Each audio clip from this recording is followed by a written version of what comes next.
Hello guys. मैं masters कर रहा हूँ जर्मनी में अभी। और कुछ ही दिनों पहले मेरा अपॉइंटमेंट हुआ, वीज़ा अपॉइंटमेंट। तो सबको यही क्वेश्चन रहता है कि वीज़ा अपॉइंटमेंट के लिए कौन कौन से डॉक्यूमेंट्स लगते हैं।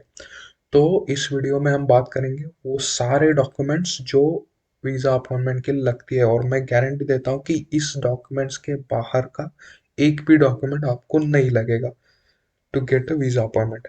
ठीक है। तो फर्स्ट बात करते हैं field application form from Videx. So आपको वीज़ा वीएफएक्स ग्लोबल के वेबसाइट पे जाके एक एप्लीकेशन फॉर्म मिलेगा स्टूडेंट के लिए, वीज़ा अपॉइंटमेंट के लिए। तो वो फॉर्म पूरा फिल करके देना है और वो लेके जाना है। ठीक है। उसके बाद signed cover letter, motivation letter और स्टेटमेंट ऑफ पर्पस। सो सबका जो आप यूनिवर्सिटी को प्रपोज करते हैं कि हमें क्यों वीज़ा, मतलब क्यों एडमिशन चाहिए, वैसे ही हमें क्यों वीज़ा चाहिए इसका एक मोटिवेशन लेटर आपको वीएफएक्स ग्लोबल के लिए लिखना है। ठीक है। उसके बाद आपको जर्मन यूनिवर्सिटी का एडमिशन लेटर, जो लेटर बाय पोस्ट आया होगा या फिर बाय मेल आएगा, तो उसका प्रिंट एक लेके जाना है। उसके बाद proof of having all met requirements of German university. तो क्या सीन है कि अगर आपको कुछ कंडीशनल एडमिशन मिला है तो आपको सब प्रूफ दिखाना होगा कि मैंने सारे रिक्वायरमेंट्स अभी क्लियर कर दिए हैं। जैसे कि एफ का एफ B1 लेवल मांगता है जर्मन का एडमिशन के लिए। तो आपको प्रूफ वीएफएक्स ग्लोबल को दिखाना पड़ेगा कि अभी मेरे B1 लेवल कंप्लीट हो गई है, तो आप मुझे वीज़ा दे सकते हो। ठीक है। उसके बाद ट्रांसक्रिप्ट, यूनिवर्सिटी डिग्री, डिप्लोमा, सब। तो आपको 10वीं से डिप्लोमा डिग्री तक, सॉरी, डिग्री तक पूरे डॉक्यूमेंट्स लेके जाने हैं। तो 10वीं का 12वीं का मार्क लिस्ट और यूनिवर्सिटी या फिर अंडर ग्रेजुएट कॉलेज का हर एक साल का मार्क लिस्ट लेके जाना है, ना कि जस्ट एंड का, मतलब फाइनल डिग्री का मार्क लिस्ट। सो सारे first year, second year, third year सबका मार्क लिस्ट लेके जाना है। बाद में यूनिवर्सिटी डिग्री और जो ट्रांसक्रिप्ट आपकी ने कॉलेज से निकाला है। ठीक है। उसके बाद आपने कुछ इंटर्नशिप या फिर वर्क एक्सपीरियंस लिया हो तो उसका सर्टिफिकेट्स आप ले जा सकते हो। उसके बाद ब्लॉक अमाउंट स्टेटमेंट। तो आप किसी भी सर्विस के थ्रू ब्लॉक अकाउंट ओपन कर रहे हैं तो उसका एक स्टेटमेंट आपको मिल जाएगा। जैसे ही आपका अमाउंट उसमें ट्रांसफर होगा तो वो ब्लॉक अकाउंट स्टेटमेंट वहाँ से निकाल सकते हो। उसके बाद लोन सैंक्शन, अगर आप लोन ले रहे हो तो वो डिस्पर्स हुआ है इसका एक प्रूफ लगेगा, तो वो आपको लेके जाना है। उसके बाद एफिडेविट फ्रॉम स्पॉन्सर।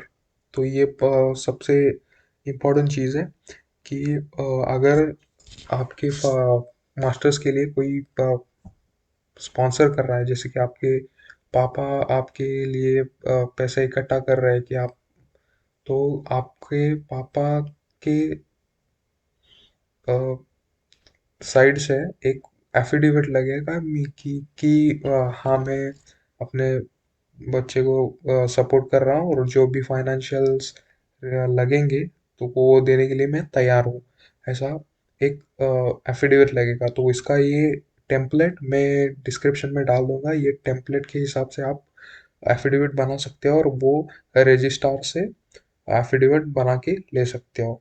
उसी के साथ आपको आपके स्पॉन्सर का पैन कार्ड और या फिर पासपोर्ट का कॉपी या फिर आधार कार्ड वो लगाना पड़ेगा, जो कि एफिडेविट करने वाले लॉयर भी मांगते ही है वैसे। उसके उसी के साथ आपके स्पॉन्सर का लास्ट 6 मंथ का बैंक स्टेटमेंट लगेगा। ठीक है। उसके बाद प्रूफ ऑफ लैंग्वेज प्रोफिशिएंसी। तो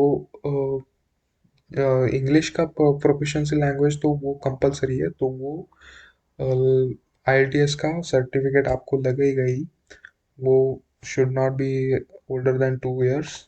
उसके बाद ये गोइते का सर्टिफिकेट ये ऑप्शनल है, बट अगर आपकी यूनिवर्सिटी में कुछ ऐसे कंडीशन है कि जर्मन लैंग्वेज कोर्स है तो ये कंपलसरी डॉक्यूमेंट बन जाता है।